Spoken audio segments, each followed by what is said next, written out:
அனைவருக்கும் வணக்கங்களை தெரிவித்துக் கொள்கிறேன். நானும் என் மகளும் ஒரு பாடலை பதிவு செய்ய விரும்புகிறேன். தப்பு இருந்தால் மன்னியுங்கள்.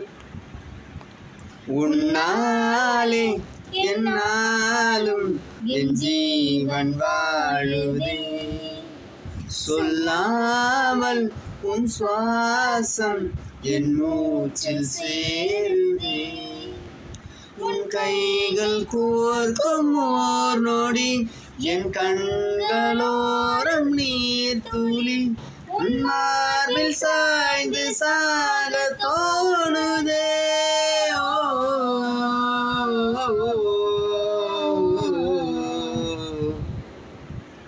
உன்னாலே என்னாலும் என் ஜீவன் வாழுதே, விடிந்தாலும் வானம் இருள் பூச வேண்டும், மடி மீது சாய்ந்து கதை பேச வேண்டும், முடியாத பார்வை நீ வீச வேண்டும், முழு நேரம் என்னே உன் வாசம் வேண்டும், இன்பம் எதுவரை